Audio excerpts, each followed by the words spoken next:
What's good, Commanders fans? Quick video here. I will be doing a schedule recap as well. But basically, all the links have come out. Leaks have come out. We play the Cowboys the last week of the season. We play the Eagles on Thursday Night Football. We play the Tampa Bay Buccaneers in week 1. We play the Giants week 2. Falcons week 17 at home. So we basically know majority of the schedule. We don't play on Thanksgiving. We don't play on Christmas. So we do have at least one primetime game. I think every team gets at least one. But let's focus on Damiere Byrd. They worked him out yesterday as well as Martavis Bryant, both wide receivers. And they ended up signing Damiere Byrd today. So I don't know what's going to happen with Martavis Bryant. I don't know if he's still on their radar or what. But, of course, there is a connection here. Damiere Byrd did play with the Cardinals with Cliff Kingsbury. He did play with the Falcons when Marcus Mariota was there. There's actually a clip. There's a play where Marcus Mariota threw a 75-yard touchdown bomb to Damiere Byrd. So there's some chemistry there and a little bit of connection. I don't expect Mariota to get any playing time this year, knock on wood. Hopefully not. Hopefully Jaden plays all 17 games and starts. But there's just a little bit of familiarity there. We played with the Panthers with Cam Newton. Played with Cam Newton with the Patriots where he had 604 receiving yards. Had a darn good year. He ran a 4.28 40-yard dash, standing at 5'9". So another Smurf receiver on this roster. He ran the 40-yard dash once, had a 42-inch vertical leap, which is insane. Probably like a Spud Webb type bounce, like just where he's just gliding in the air and just going up straight in the air, like Spud Webb is just going straight in the air for like ever and ever and ever. Kind of like that type of bounce there. Short shuttle, 4.3 seconds. 3 cones, 6.6 seconds. And the 60-yard long shuttle run in 10.9 seconds, which is unheard of back then when he did that, when he did his measurables. But Byrd also had 13 strength lifts as well. He has a track and field background. Small guy with a lot of speed. So I'm just reading his write-up here. He was a UDFA, undrafted free agent. But like I said, his best year was with the Patriots with Cam Newton, where he had 47 catches for 604 yards and 1 touchdown. Then he had a season with the Cardinals with Cliff Kingsbury, where he had 32 catches for 359 yards and 1 touchdown.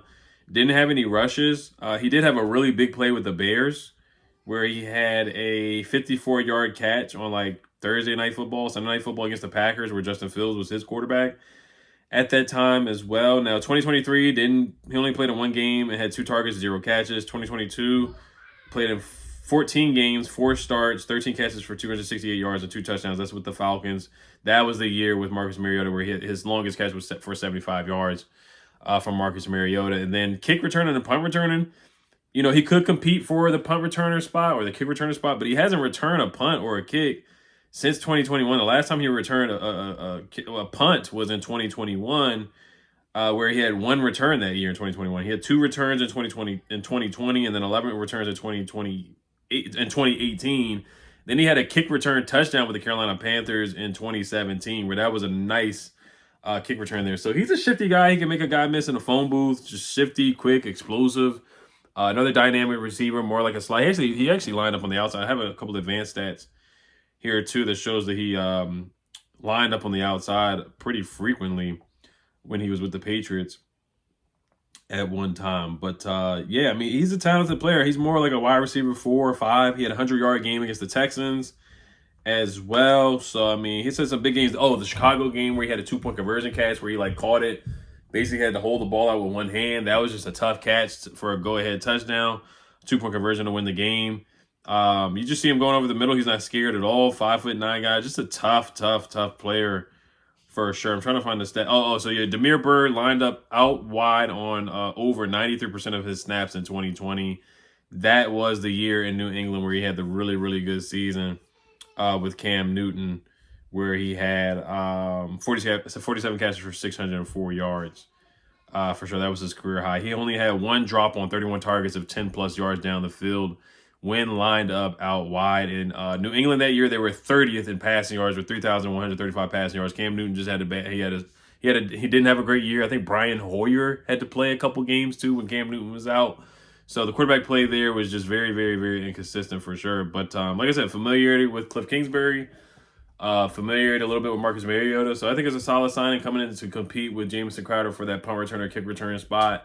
And like I said, I keep talking about Diami, but I just don't. I mean, we'll see what the need is. Like, why do they keep bringing guys in at the wide receiver spot? I felt like they had enough bodies, honestly, because Dax Milne is a body on the roster. that Damiere Byrd is already more talented than Dax Milne. He just is. It is what it is on that part. But yeah, you got so I always say this. This is the roster for me. This is the wide receiver room for me. Terry, Jahan, Luke, Jameson. I still think Jameson, I would keep him as the punt returner, kick returner, or whatever, because he had that nice punt return for a touchdown. I get it, he fumbled against the Jets, but that helped us land Jaden Daniels in the long run. So that's 4 right there. And then after that, Olamide Zaccheaus will probably make the roster. And then maybe I guess you throw in Damiere Byrd. If Diami doesn't make it. But Diami, I'm rooting for Diami. I want him to make the roster. But like I said, he's just had some disappointing seasons where they're bringing in guys where, hey, let's see what happens, man. I guess, Rosemy Jack Saint, too, Mitchell Tinsley, I like those guys, too. So that wide receiver room is getting more interesting. Now, after Terry and Jahan, it's a question mark. Like, if you really didn't trust the third guy and you just were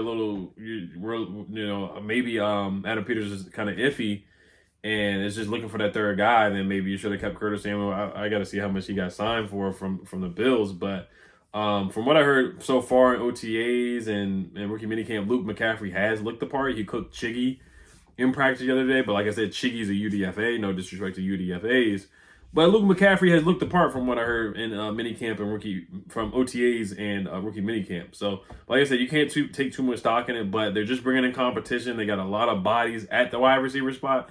But we are going to be looking for that number 3 guy. Is it going to be Luke McCaffrey? Is De'Ami Brown finally going to step up? Is Rosemy Jack Saint going to come out of nowhere and play well? Olamide Zaccheaus? Guys like that. So, I mean, I know everybody's talking about, we need a big body receiver, Damiere Byrd's not going to give you that, but he's going to give you separation. He's going to be able to get open quickly down the field for sure for Jaden Daniels. And you can use him as a jet sweep reverse kind of guy. You can use him as a chess piece too. So, I like Damiere Byrd, man. Like I said, look at some of the highlights. The game against the Falcons, where he had a 75-yard catch. The Bears game where he had a 54-yard touchdown catch. And then the 100-yard game with the Patriots where he had some really, really, really, really good games with Cam Newton, like I said before. So, yeah, I'm intrigued. I'm intrigued by the signing. Like I said, he may not even make the roster. Who knows? But, this is a guy that has put up some numbers in the league for sure. So, just look at some of his numbers here. He had 6 catches for 132 yards against the Texans. It's a big game. 5 catches for 65 yards against the Jets. And 5 catches for 80 yards against Kansas City. So, he's put up some numbers in the league. So, all right, you guys let me know what you guys think about this signing. Does it mean anything? Is it just a body? Or is this a guy they keep on the practice squad? Is it like a Byron Pringle kind of sign? Byron Pringle actually played in a couple games last year. So, we'll see what happens. All right, you guys. Hail the Commanders. Peace.